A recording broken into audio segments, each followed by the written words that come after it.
ఎవరైతే నిన్ను మోసం చేశారో నేను వాళ్ళని నాశనం చేస్తాను. కానీ దానికంటే ముందు అర్జెంటుగా మీ ఇద్దరికి ఎంగేజ్మెంట్ చేయడం చాలా అవసరం. ఇంకా అలాగే ఎందుకు నిలబడ్డారు? వెళ్ళి పెద్దవాళ్ళ ఆశీర్వాదం తీసుకోండి.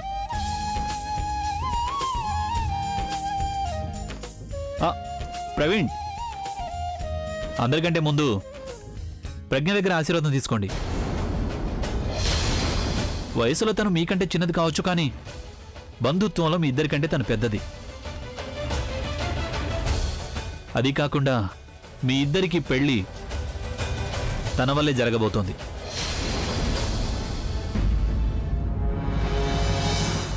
మొదటిసారి నువ్వు చెప్పిన మాట నాకు బాగా నచ్చింది. నువ్వు నీ భార్యని గౌరవించడం మొదలుపెట్టావు.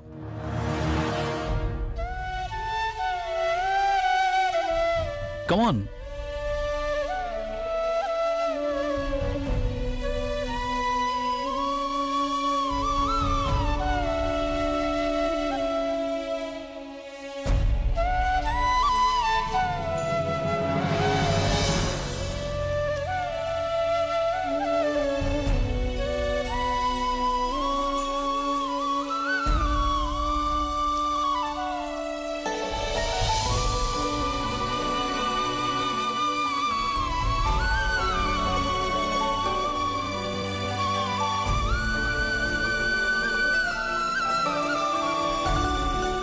ఏమైంది?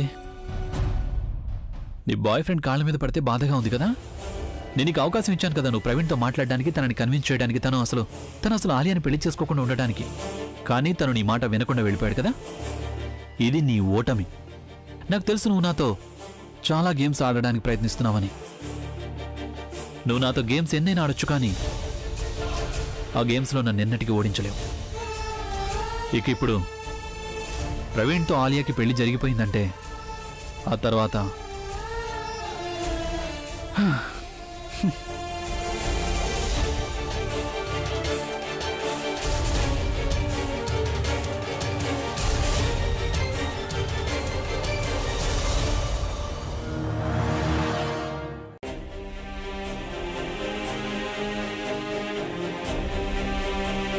అసలు ఎందుకు ఇలా జరుగుతోంది?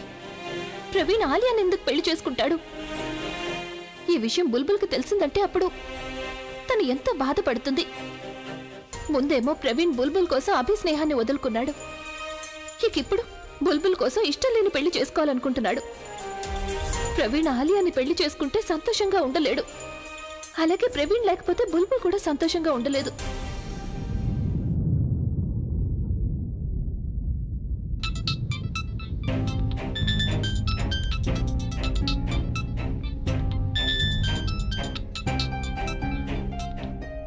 హలో అక్క, ఎలా ఉన్నావు? నేను బానే ఉన్నాను. నువ్వెక్కడున్నావు? నిన్ను కలవాలి. నేను ఇంట్లో ఉన్నానక్క. కానీ ఏమైంది? నువ్వెందుకింత టెన్షన్ గా ఉన్నావు? నేను వచ్చాక చెప్తాను. నువ్వు ఇంట్లోనే ఉండా, నేను ఇప్పుడే బయలుదేరొస్తాను. కానీ అక్క, నువ్వు చెప్పొచ్చు కదా. అక్క ఇంత టెన్షన్ గా ఎందుకుంది? ఒకవేళ ప్రవీణ్ అక్కడికి వెళ్ళాడా ఏంటి? 75 lakhs వద్దని చెప్పాయి. నేను అసలు చేయలేను. అన్నయ్య, I'll call you back. Yeah, thank you so much అన్నయ్య. You are the best. నేను నమ్మలేకపోతున్నాను. ప్రవీణ్ అందరి ముందు నన్ను పెళ్లి చేసుకుంటావని అడిగాడు. ఆ చష్మిష్ మొహం చూసావా? తనకు అసలు ఏం చేయాలో కూడా అర్థం కావడం లేదు. తనకి మొహం మీద కొట్టినట్టయింది కదా. ఎవరికి మొహం చూపించే అర్హత కూడా లేదు తనకి. కొద్ది రోజుల వరకు నిద్ర కూడా పట్టదేమో. కానీ నేను ప్రశాంతంగా నిద్రపోతాను. All thanks to you. You are the best అన్నయ్య. నువ్వు నీ ప్రామిస్ ని నిలబెట్టుకున్నావు. ఇప్పుడు నా వంతు. చష్మిష్ని నేను నానమ్మ దృష్టిలో దిగజార్చి చూపిస్తాను.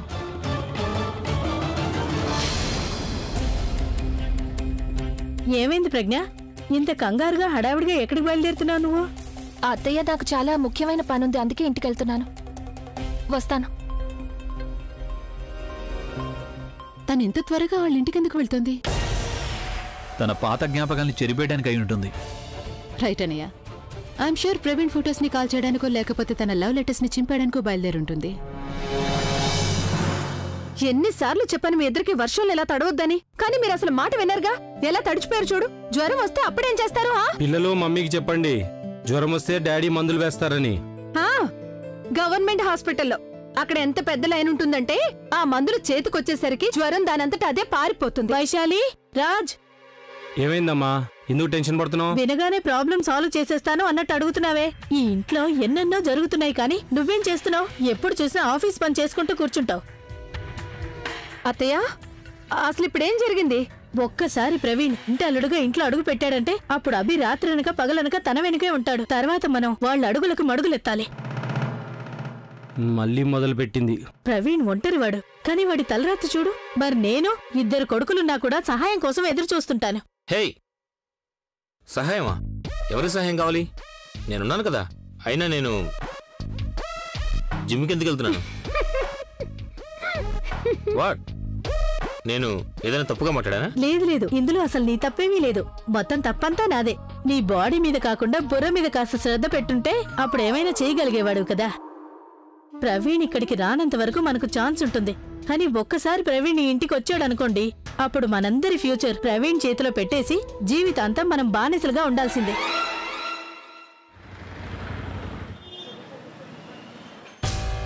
అక్క, ఏమైంది? ఏంటి సడన్ గా వచ్చావు? అంత బానే ఉందిగా? అదే అడగాలనుకున్నాను. నీకు ప్రవీణ్ కి మధ్య అంత బానే ఉందా? అంటే నీకు తెలుసా ప్రవీణ్ ఏం చేశాడు? ఇంటికొచ్చి కుటుంబంలో అందరి ముందు ఆలియాని పెళ్లి చేసుకుంటాను అని చెప్పి వెళ్ళాడు. ఓ గాడ్, తను ఏమైనా ప్రాబ్లం క్రియేట్ చేశాడేమో అని కంగారు పడ్డాను. అక్క, నాకు తెలుసు, దీని గురించి ముందే తెలుసు. తెలుసా? అంటే తన ఈ నిర్ణయం వల్ల నీకు ఎలాంటి నష్టమూ లేదా? ఎలాంటి నష్టం లేదక్క. నాకెందుకు నష్టం? ఎందుకంటే నిన్ను ప్రేమిస్తున్నాడు. నన్నెవరూ ప్రేమించడం లేదక్క. తను నన్ను కేవలం మోసం చేశాడు. తనకి ముందే ఆలియాతో పెళ్లి ఫిక్స్ అయింది. అయినా సరే తన ఆ విషయాన్ని నాకు చెప్పలేదు, నా దగ్గరే దాచిపెట్టాడక్క. నువ్వెందుకు ఈ విషయం గురించి ఆలోచిస్తున్నా? నేను దీని గురించి ఆలోచించడం ఎప్పుడో మానేశాను. అక్క, ఎవరి వల్ల అయితే నువ్వు ఇన్ని కష్టాలు అనుభవిస్తున్నావో నేను కనీసం తన మొహం కూడా చూడాలనుకోవట్లేదు. ఇదంతా నా కోసమే చేస్తున్నావు కదా. ఇలా చూడు, నువ్వు నా కళ్ళల్లోకి చూసి ఎప్పటికీ అబద్ధం చెప్పలేవు. చూడు, నా కోసమే చేస్తున్నావు కదా. నా కోసమే కదా. అవునక్క,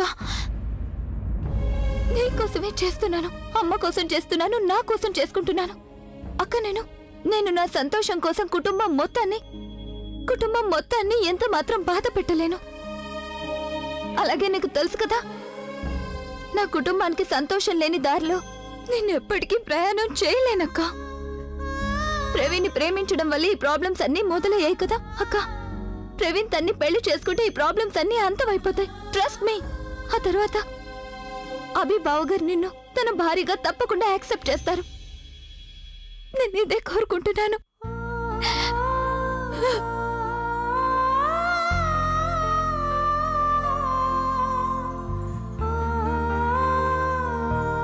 చాలా పెద్దదాని అయిపోయావు నువ్వు. ఇంత పెద్ద నిర్ణయం, ఇంత పెద్ద స్టెప్ తీసుకున్నావు, అది కూడా కేవలం నా సంతోషం కోసం. నేను నీకంటే పెద్దదాన్ని అయ్యుండి ఎలాంటి ప్రయత్నమూ నీకోసం చేయలేకపోతున్నాను. బుల్బుల్ అమ్మ చాలా సంతోషంగా ఉంది. నేను అత్తవారింట్లో సంతోషంగా ఉన్నానని, ప్రవీణ్కి ఆలియాకి పెళ్లి జరగబోతోందని అమ్మమ్మ కూడా సంతోషంగా ఉన్నారు. నేను ఒకవేళ వాళ్ళకి తోడుగా ఉన్నానంటే నీకు అన్యాయం చేసిందాన్ని అవుతాను, నీకు తోడుగా ఉంటే వాళ్ళకి అన్యాయం చేసిందాన్ని అవుతాను. ఐఎమ్ సో సారీ అక్క. నాకేం అర్థం కావడం లేదు బుల్బుల్. నువ్వు నా కోసం నీ ప్రేమని త్యాగం చేస్తుంటే నేనేమీ చేయలేదు. అక్క, అసలు ప్రేమ గీమ ఏమీ లేదు. నువ్వే చెప్పేదానివి కదా. ఒకవేళ ప్రేమ అనేది ఉంటే నీ పెళ్లి సురేష్తో జరుగుండేది, ఆ అభితో కాదు. అక్క,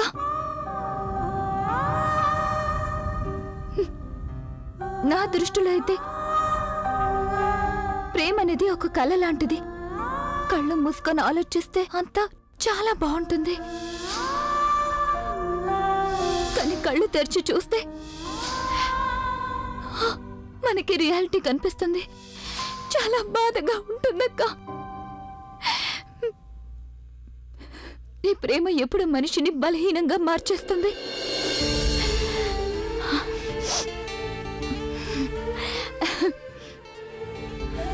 అయినా నీ చెల్లెలు ఎప్పటికీ బలహీనురాలు కాదు అక్క. ఒక్కసారి ప్రవీణ్కి ఆలయకి పెళ్లి జరిగిపోతే చాలు, అప్పుడు అభిబావ గారికి నీకు మధ్య ఎలాంటి ప్రాబ్లం ఉండదు. ఏం జరగబోతోంది ప్రజ్ఞ అభిషేక్ల మధ్య?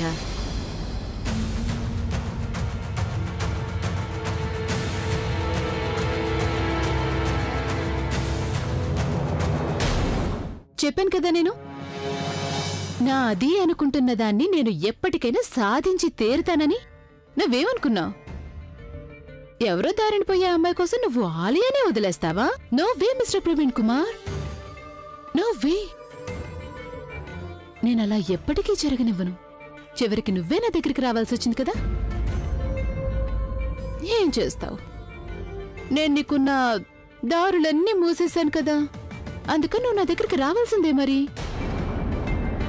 బై ది వే ప్రవీణ్, నా ప్లాన్ నీకెలా అనిపించింది? నువ్వు ఏ అమ్మాయి వల్ల ఇరుక్కున్నావో నేను ఆ అమ్మాయిని వల్ల ఇరికించేశాను. నేను చెప్పాను కదా ప్రవీణ్, ఆ అమ్మాయి కేవలం నీ డబ్బును మాత్రమే ప్రేమిస్తోందని. ప్రజ్ఞ డబ్బు కోసం అన్నయ్యని పెళ్లి చేసుకుంది. నీకు ఇప్పటికైనా నా మాట మీద నమ్మకం కలిగిందిగా? ఇప్పుడు నేను తలుచుకుంటే గనక ఆ ప్రజ్ఞాన్ని నేను ఈ క్షణమే ఇప్పుడే రోడ్డు మీద నిలబడేలా చేయగలను. నీకు కావాల్సింది నీకు దక్కింది కదా, దయచేసి దాని గురించి ఇలా మాట్లాడుతూ. ఓ సో స్వీట్. ఇంకా నీ మనసులో తన మీద ప్రేమ ఉంది కదా. నువ్వు తన్ని ఎంత ప్రేమిస్తున్నా అంటే ఇంకా నా మాటల మీద నీకు నమ్మకం కలగడం లేదుగా? అంత గౌరవం నీకు తన మీద? సరిగా ఒక విషయం చెప్పు, తను లోపలేం మాట్లాడింది? ఇంకేం మాట్లాడుంటుందిలే. ప్రవీణ్, ఆలియాని పెళ్లి చేసుకోవద్దు, ఆలియాని పెళ్లి చేసుకోవద్దు. నీకు ఎలా కావాలంటే అలా అనుకో. నువ్వు నాతో మాట్లాడకుండా వెళ్తున్నావేంటి? నీకిప్పుడు ఎంత బాధగా అనిపిస్తోందో నాకు కూడా అంతే బాధగా అనిపించింది ప్రవీణ్. ఆ చష్మిష్ కోసం నువ్వు నన్ను వదిలేసినప్పుడు చాలా బాధపడ్డాను. నీకెందుకు కోపం వస్తోంది? You know I love you right? అలాగే ఇంకొక విషయం కూడా జాగ్రత్తగా విను. ఎంత త్వరగా వీలైతే అంత త్వరగా ఆ అమ్మాయి నువ్వు నీ మనసులో నుంచి, మెదడులో నుంచి కూడా తీసి పారేస్తే మంచిది. నేను మా అన్నయ్య పెళ్లి తనతోనే చేయించగలిగాను అంటే మరి ఇంకేమైనా చేయించగలనని ఆలోచించచ్చు కదా. ఏ అమ్మాయి గురించి మాట్లాడుతున్నావు నువ్వు?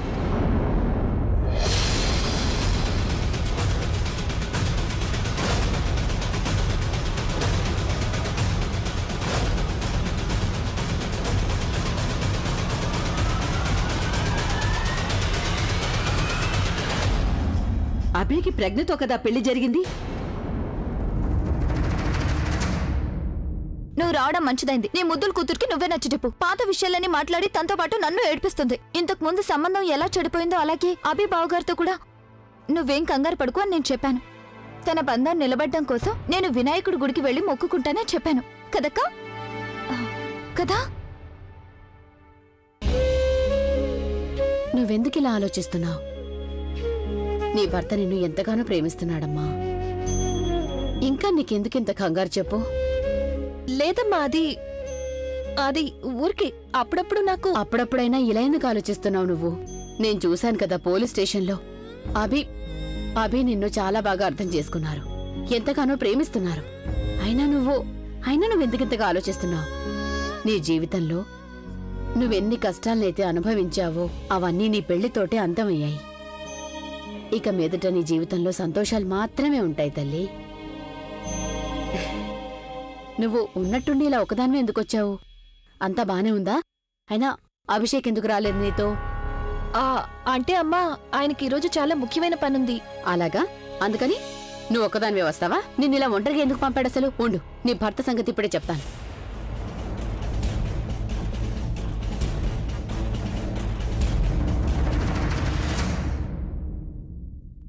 అభి, pick up the phone. Phone? Hello? No. Who is it? I don't know. Hello hello, అల్లుడు గారు, నేను సరళని మాట్లాడుతున్నాను. మీరెక్కడున్నారు బాబు? ఆంటీ, అది నేను. చెప్పండి, ఏంటి విషయం? అల్లుడు గారు, ఇది కొంచెం కూడా బాలేదు తెలుసా? మీరు ప్రజ్ఞని ఒంటరిగా ఇక్కడికి ఎందుకు పంపారు? చూడండి, మీరు తన్ని ఒంటరిగా పంపించారు, సరే అయిపోయింది. కానీ నేను తన్ని ఒంటరిగా పంపలేను ఇక్కడి నుంచి. సరే ఆంటీ, అయితే మీరు తనని మీ దగ్గరే ఉంచుకోండి.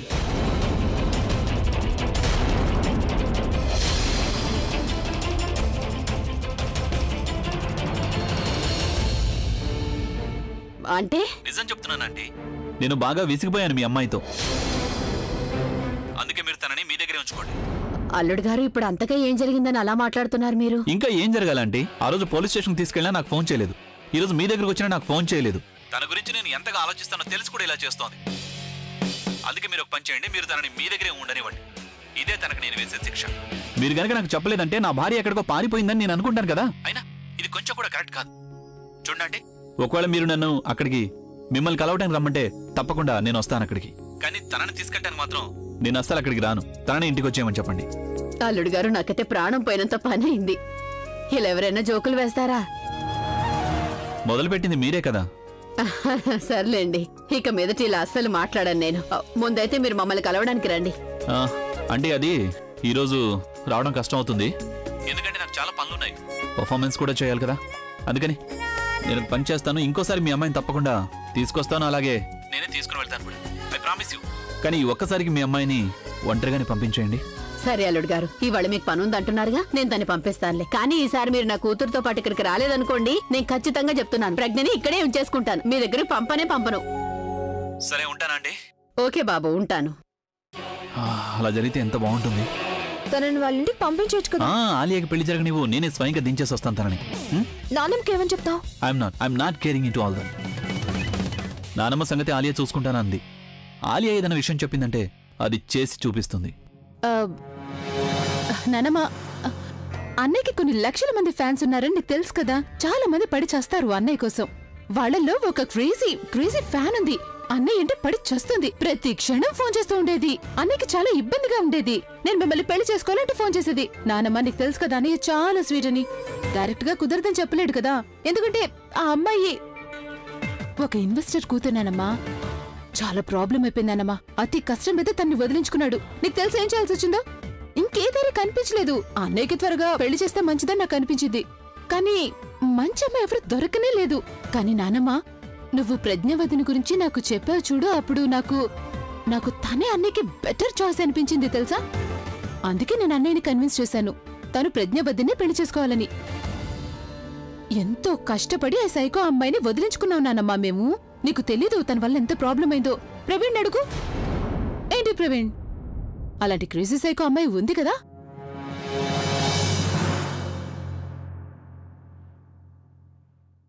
చూసావా నానమ్మా? ఆలియా, ఏంటనమ్మా? అభికి ప్రజ్ఞతో పెళ్లి జరిపించి లైఫ్ లో చాలా మంచి పని చేశావు. అవునానమ్మా. ఇదిగోండి మీ కాఫీ తీసుకోండి. నీకు రేపు రాత్రికి ఏమైనా పనుందా? రాజ్, మనం డిన్నర్కి ఏదైనా రెస్టారెంట్కి వెళ్తున్నామా? లేదు, అది ఫ్రెండ్ వాళ్ళ ఇంట్లో డిన్నర్కి వెళ్ళాలి. అంటే దీని అర్థం మున్సిపాలిటీ ఆఫీస్కి డిన్నర్కి వెళుతున్నామన్నమాట. నేను నా ఫ్రెండ్ వాళ్ళ ఇంట్లో డిన్నర్ ఉందని చెప్పాను. రెండు ఒకటే కదా రాజ్. నీ ఫ్రెండ్ ఉన్న ఇల్లు ఏదైనా మున్సిపాలిటీ ఆఫీస్ కంటే తక్కువగా ఉంటుందా చెప్పు? నీకు అలాగే ఉంటుంది. ఉండటానికి నీకు ఇంత పెద్ద ఇల్లు దొరికింది కదా, ఒకసారి బయటికి వెళ్ళు. చూడు, అందరూ ఎంత కష్టపడుతున్నారో, ఎంత బీదరికంలో ఉన్నారో వెళ్ళి చూస్తేనేగా తెలిసేది. వీళ్ళు నిజాయితీగా ఉండేవాళ్ళు. నాతో కలిపి 6. మేము లంచాలు తీసుకోము. అయితే మీ 6 పార్టీ చేసుకోవచ్చు కదా. అక్కడ నా అవసరం ఏముంటుంది? అయినా నాకు అలాంటి డిన్నర్ పార్టీకి రావాలని లేదు. అక్కడ ఫిష్ కర్రీలో కనీసం ఫిష్ కూడా ఉండదు. ఫిష్ లేకుండానే అంతా తినేస్తారు. నువ్వెప్పుడు ఇలాగే చేస్తావు. ఎప్పుడు నా ఫ్రెండ్స్ పార్టీకి పిలిచినా నువ్వు ఇలాగే నాటకాలు ఆడుతుంటావు. దీనికి నువ్వు నా మీద ఎందుకు కోప్పడుతున్నావు రాజ్? నువ్వు ఎప్పుడైనా నా ఫ్రెండ్స్ పార్టీలకు వచ్చావా? వస్తావా అసలు? అరే, నాకెంత ఇన్సల్టింగ్ గా ఉంటుందో ఒక్కసారి అయినా ఆలోచించవా? వాళ్ళందరూ నీ పేరు చెప్పి నన్ను ఎగతాళి చేస్తూ ఉంటారు. ఏ పార్టీ? ఎప్పుడు చూసినా ఒకరిని ఒకరు తక్కువ చేసి మాట్లాడుతుంటారు. దాన్నేనా నువ్వు పార్టీ అని అంటున్నావు? లేకపోతే ఎవరు ఎంత సంపాదిస్తున్నారు, ఎంత ఖర్చు పెడుతున్నారు అనేదిగా మాట్లాడుకుంటారు. ఎవరు ఎక్కడెక్కడ తిరుగుతారు, ఎంత ఖరీదైన జ్యువెలరీ వేసుకుంటున్నారు అని. నీకెందుకు ఎంత ఇన్సల్టింగ్ గా అనిపిస్తుంది? ఎందుకంటే నువ్వు ఇవన్నీ కూడా నా కోసం చేయలేదు కాబట్టి. ఇంత పెద్ద ఇంట్లో ఉంటూ కూడా నేను పని మనిషిలాగా ఫీల్ అవ్వాల్సి వస్తుంది. నా గురించి నువ్వు ఎలాగో ఆలోచించు, కనీసం నీ పిల్లల గురించి అయినా ఆలోచించు. నేను ఆలోచిస్తున్నాను. ఏం ఆలోచిస్తున్నావు? కాన్వెంట్ స్కూల్లో నువ్వు వాళ్ళకి అడ్మిషన్ ఇప్పించలేకపోయావు. ఎందుకంటే అభి ముందు నువ్వు ఎప్పుడైనా చేతులు చాచాల్సి వస్తుందేమో అని. రాజ్, నేను నీకెలా చెప్పాలి అసలు? ఈ కాలపు పిల్లలు చాలా స్మార్ట్ గా ఉంటున్నారు. వాళ్ళకి ఎడ్యుకేషన్ తో పాటు ఎక్స్ట్రా కరికులర్ యాక్టివిటీస్ చాలా అవసరం రాజ్. మనం ఎడ్యుకేషన్ కి ఎఫోర్డ్ చేయలేనప్పుడు ఇక మిగతా వాటిని ఎలా చేయగలం? నువ్వు గవర్నమెంట్ స్కూల్లో చదివావు, దాని అర్థం నా పిల్లలు కూడా గవర్నమెంట్ స్కూల్లోనే చదవాలని కాదు కదా. నా జీవితాన్ని నువ్వు నాశనం చేసేసావు, కానీ నా పిల్లల జీవితాన్ని మాత్రం నేను నాశనం కానివ్వను. అర్థమైందా?